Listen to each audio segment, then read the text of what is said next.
asalaamaaleykum mbokki Sénégal di dellu si ci sama question bi 365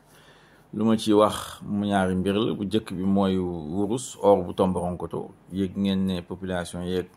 FDS yi jotee nañ fa lu ko waral mooy dañu am société boo xam ne yaakaar ne dañ ko jox permis mu dem foofu population yi yëguñu ko ànduñu ci di wane rek lu may faral di wax Sénégal président de la République dafa bare doole.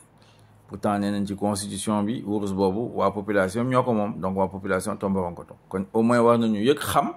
société boo fa war a ñëw def fa exploration jigéen ñu nekk ci orpaillage bi ñooñu tamit war nañ ko yëgal ban statut la ñu am yooyu yëpp daanaka xamuñ ci dara lool moo waral loolu te nag suñu waxee ne population bi ñoo moom ressources naturelles yi ñoo moom or bi donc war nañu fexe ñu boole leen ci gestion bi loolu moo tax may wax ne su ma nekkee président de la République 2024 danaa encadré président de la République pouvoir yi mu am ci mbirum ressources minérales ci ressources naturelles Sénégal foofu la toll loolu la soxla système boobu nag bu may président doole boo xam muy def ñu ko neex yenn saa sax yëfu maatee lay def di gérer réew mi ak famille am système boobu nangul jeunes yi moom laay wax système boobu day refouler jeunes yi démb lundi bii passé gis ngeen fukk ak juróom ñett xale ñoom ñoo lab fii ci Wakaam muy lu doy waar lu metti di jaale famille yëpp na famille sénégalaise yeeg famille yëpp di leen jaale xam nañu metti na lool vraiment c'est pas normal xale yoo xam ne dañoo am fit bëgg seeni réew bëgg seen famille bëgg teral seeni waajur amuñ lu ñuy def di jël gaal di lab ci gaal yi loolu war na dak fii ci Sénégal système boobu nag moom la Macky Sall di dawal ak ñu ko wër ñoom Amadou Ba ñoom Mohamed Boun Dionne ñoom ñu yaakaar ne ñoom ñoo war a dawal système bi te système boobu nanguwul jeunes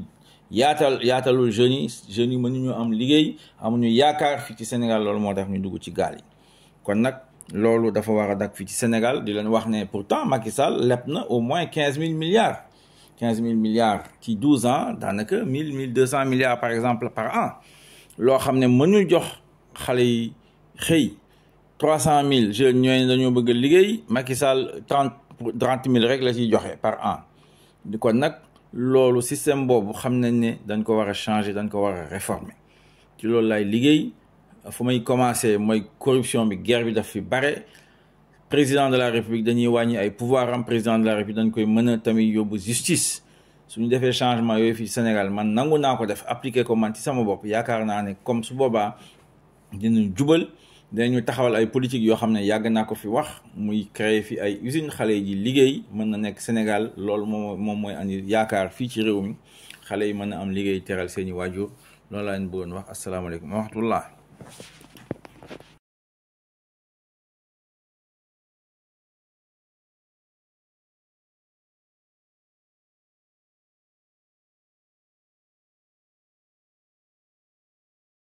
Dans cette question 365, je reviens sur deux sujets. Le premier, c'est évidemment l'or de Tomboronkoto dans le Kédougou. Les populations se sont affrontées aux forces de défense et de sécurité parce qu'elles n'acceptent pas l'arrivée d'une société minière à qui le président de la République a octroyé un permis d'exploration. Et cela montre à quel point la gestion des mines pose problème au Sénégal. Le président de la République, pourtant, il est d'accord que les ressources minières, donc en particulier cet or, appartient aux populations, donc aux populations de Tomboronkoto. Celles-ci ne sont au courant de rien, souvent pas informées. Les femmes qui font leur paillage sont chassées de ces endroits-là. Et c'est pourquoi je crois au Sénégal, nous devons avancer courageusement et limiter les pouvoirs du président de la République dans la gestion des ressources naturelles, en particulier des ressources minières, des ressources pétrolières, des ressources gazières. C'est ce que je me propose de faire en 2024. En 2024, il nous faut modifier ce système-là, ce système qui refoule les jeunes. 18 de nos jeunes sont décédés, sont morts noyés à Wakam, ici, à Dakar. Et c'est très triste, c'est très grave. Je présente toutes mes condoléances, évidemment, aux familles éplorées ainsi qu'au peuple sénégalais. Mais en même temps, la gravité nous impose d'aborder la situation de manière responsable. Ce système qui refoule les jeunes, ce système qui donne 30 000 emplois par an, au maximum à 300 000 jeunes qui veulent travailler, ce système, on doit le modifier, on doit le changer, on doit le réformer et c'est possible. tout de suite et maintenant. Il faut que le président de la République ait moins de pouvoir. Il faut que le président de la République soit justiciable. À partir de ce moment-là, on pourra lancer une véritable lutte contre la corruption, une véritable lutte pour moderniser l'État, pour mettre le Sénégal au travail, amener des usines. Il faut amener des usines au Sénégal pour que les jeunes puissent trouver du travail, et c'est possible.